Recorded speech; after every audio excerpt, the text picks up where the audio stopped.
8:34, everybody. And nearly 5,000 migrant families are facing eviction from city shelters over the next few weeks. So the first round of evictions will get underway later on this morning. City officials vowing that the asylum seekers will not be left out in the cold. Listen. We're running out of space, we're running out of personnel, and we certainly are running out of funds. And so we really have to move from an emergency to managing this in the way that makes sense. We're going to prioritize placing families with children, especially with those with children that are in elementary school, in Manhattan, preferably in a hotel near to where the children are currently in school. And then going forward, we're going to maintain that process for prioritizing kids that are in elementary school for being able to have uninterrupted school access in the current school where they are in. So elected officials and advocates rallied at Foley Square yesterday, urging the city to stop the evictions. Among them was New York City Comptroller Brad Lander, who is joining us this morning. So good morning to you. Thanks for taking the time to Good morning. meet with us. Thank you for inviting me. So we know that in about an hour you're going to be at the row house to make an announcement. We would love to give you the opportunity to make that announcement live now to reach as many people out there.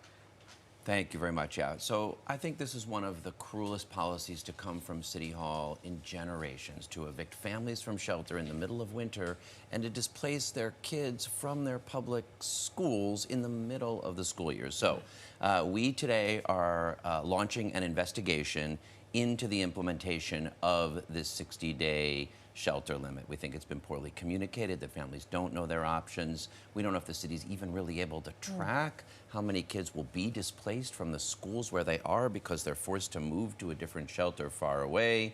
So under the powers granted to us by the charter, we're launching that investigation today. And the investigation would hopefully just give you access to the information, but you can't stop it from happening. Well, we're trying to keep stopping it from happening. That's why we rallied yesterday. That's why we're just raising voices. Yes, this is a big challenge. Yes, we need more federal resources, but we don't need to put families out of shelter in the middle of winter and displace their kids in the middle of the school year. So if New Yorkers raise their voices, they're just starting this at the Row Hotel today. One of the questions we want to know is how rapidly are they expanding it to other shelters? And if it's a terrible failure because kids are being displaced from their schools, will they stop? Yeah, well, we just heard Ted Long say that there is a process in place to make sure that these families are not stuck out on the street living with their young children. Is that in fact the case? Well, we don't really know. First of all, when they say there's no room, these are families we already have in shelter rooms. So they have room. We're the ones. City Hall is the ones kicking them out. There's no need to look for a new room nearby to keep them in the same school. Keep them in the room they're in. What I can say is when the city implemented this policy for single adults, we wound up with lines snaking around St. Bridget's on the Lower East Side. Hundreds of people every day out in the cold for 4, 5, 6 days waiting for a new placement. They say that won't happen to families, and I really hope so. But we just don't know. Right, because they leave the shelter system, right? Then they have to go back to an intake facility. That's right. Like the Roosevelt, get a new assignment to go back into a housing that they just left from. That's exactly what's happening with single adults. And they're waiting for 4, 5, 6 days with no place to stay. So many have been sleeping on the sidewalk. But what's the hope then? Have you had conversations with City Hall? What is the hope that in that transition period of leaving housing to go back into intake to find new housing, what's the hope that they just go somewhere else? Their hope is that a lot will leave, that the process of just having to work your way through bureaucracy, and maybe you have to sleep outside a couple of nights or something, and you just decide, I'm going to go somewhere else. I think that's their plan. Have you spoken with any of the families and what their game plan is? Well, I spoke with a lot of the single adults, so this is just starting for families today. I'm going to the Row Hotel to talk to the first families who are being evicted today. At St. Bridget's, where single adults had this happen last month, and people were standing out in line and literally sleeping on the sidewalk for 4, 5, 6 nights.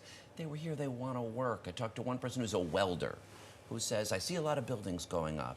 I'm a welder. I'd like to get busy welding. Can you help me get work authorization so I could get a job as a welder? Then I'll move out of shelter on my own. These aren't folks who want to stay in shelter. They want to get work authorizations. They want to get jobs. They want to find housing. We want to help them move out of shelter, but we don't need to do it with evictions in the middle of winter. And the timing now with the storm coming too today. So the other cities like Chicago, Denver, Boston, and Massachusetts, right? They've had these deadlines, and they seemingly have worked. So why do you think it wouldn't work here? Well, I guess the question is, what does worked mean? If we think a lot of people will find someplace else, will leave, that might be the definition of what's working. But if their kids are displaced from their schools and therefore have less chance of becoming successful students and the next New Yorkers, if we lose track of where folks are so we can't help them get work authorizations and they can't get legal jobs, I don't know if that's working. When you look at the situation, because you and the mayor have kind of gone toe-to-toe on this issue, he's called you out many times on this, is there a number or a deadline for you that maybe there should be a time to move on from the shelter system? Well, let's do this first. Let's help every family, if they're eligible for temporary protective status, get it. We're doing that with hundreds of families a day at a place on John Jay College. It's great. Let's help every family apply for asylum so they can get work authorization. Okay. Once folks have work authorizations and we can say, let's get jobs and move on, then we can make a real path for people to self-sufficiency. I'm open to that for sure. We want to do that. Everyone wants to do that. We can get more money, not just from the federal government, maybe from philanthropy. We can make that work. But no one likes kicking families with kids out of shelters in the middle of wintertime. You know, and yesterday at this rally, we had this young woman who is herself an asylum seeker, came here fleeing violence, domestic violence, terrible, came here at age 10. She became the valedictorian of her Bronx, speaking no English, from Honduras. She became the valedictorian of her Bronx high school. She's going to graduate this spring from Lehman College with honors, and she wants to be an immigration attorney. If we provide the support folks need to become self-sufficient, they'll move out of shelter, they'll get jobs, they'll become great leaders of our city. This thing is so cruel. Like, the Statue of Liberty is turning her back on us this week. Well, hopefully the city can find a solution that works very soon so we have more success stories like that. Comptroller Lander, thank you so much for taking the time. Thank you so much for inviting me.